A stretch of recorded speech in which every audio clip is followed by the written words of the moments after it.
Sup, this is Kedrick, the head trip. There's a harassment complaint over what is, in fact, free speech.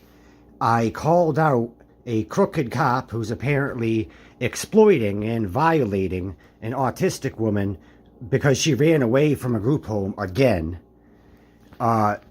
She has repeatedly ran away from group homes, including this one, and I'm expected to believe she's safe there now. If not for me intervening, the cops would have dragged her into an ambulance, and I'm expected to believe she would make the mistake of consenting to a so-called relationship with a cop. Yeah, right. It's non-consent. This cop's a predator. Andrew Lindberg of the Middletown Police Department is quite obviously violating this woman who ran away from a group home so abusive. The predators there tracked her phone. That's how they knew where to send her, to commit her, and have her sent back to the group home she runs away from. She's forcibly drugged. The creepy CEO, Justin Salvio, said, "That's between her and her psychiatrist." A sadist.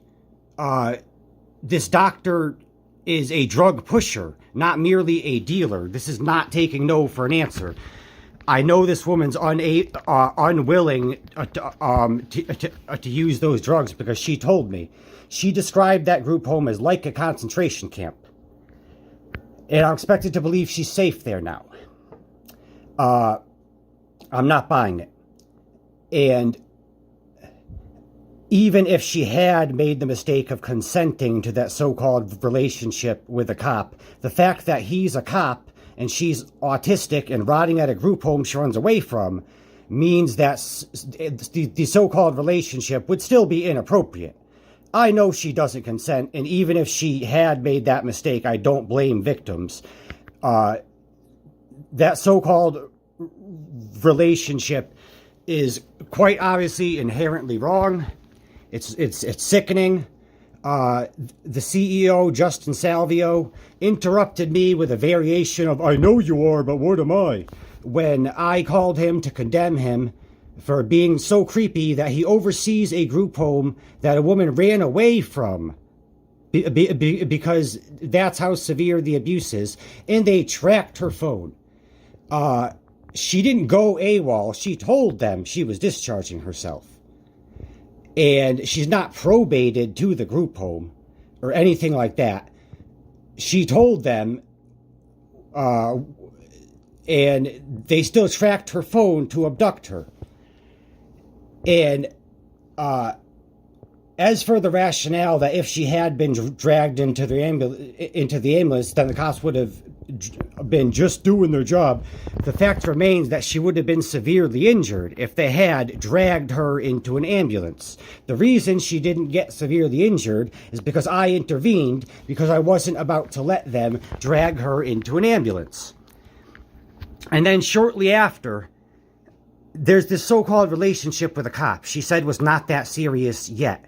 And then she disappeared, stopped using social media for months, and when she finally resumed posting on Facebook, there was only one friend on her list, and it was a fake profile.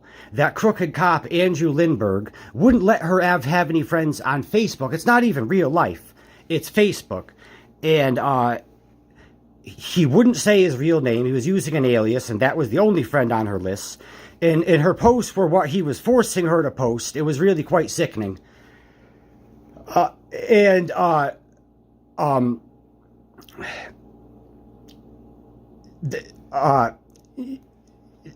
It's not even specific to her exes or to dudes. She had to block everybody except this one fake profile.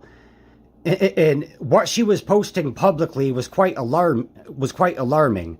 And, you know, these are all indicators of some really terrifying abuse. That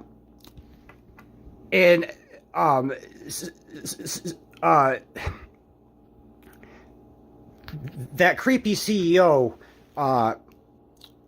was telling me some crap about women fleeing to group homes. This woman runs away from group homes. She fled from group homes, not to them. And he interrupted me and said all sorts of crap about clients flee from abusive male partners and they flee to us. Why stoop so low? Like,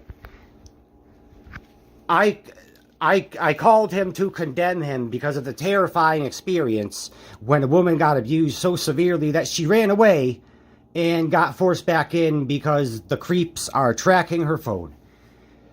And he says some nonsense about fleeing to group homes, like anybody would want to suffer like that. And, you know, simply talking to this guy really gave me the creeps. Like, I could sense something's terribly wrong. I have that instinct to sense something's terribly wrong. So yeah, Andrew Lindberg is crooked, and Gilead Community Services is a really terrible company, running some really terrible group homes, and something's wrong here, and there's a risk that I could get arrested for publicizing this information because there's a harassment complaint. That's absurd. It's just, free speech isn't harassment. I'm telling the truth. And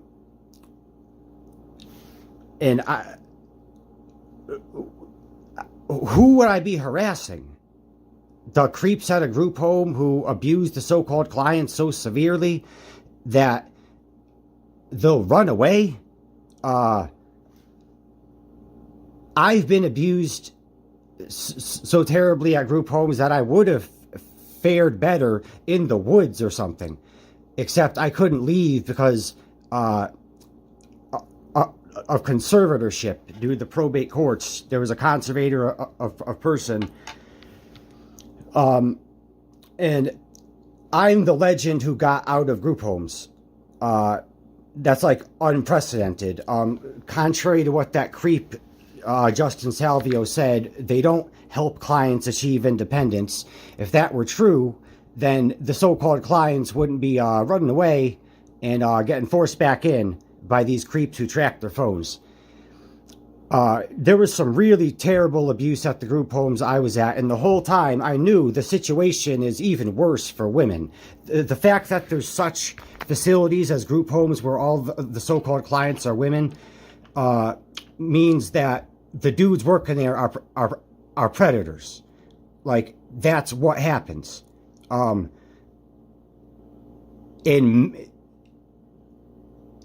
In many or perhaps most cases, these group homes for women really include such terrible abuse that a lot of them are forced prostitution rings or something really creepy like that. This guy, Justin Salvio, oversees a group home that terrible. And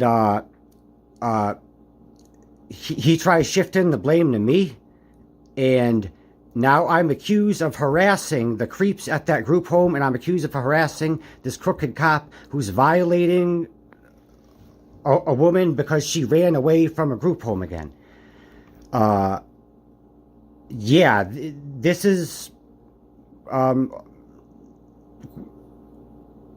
atrocious.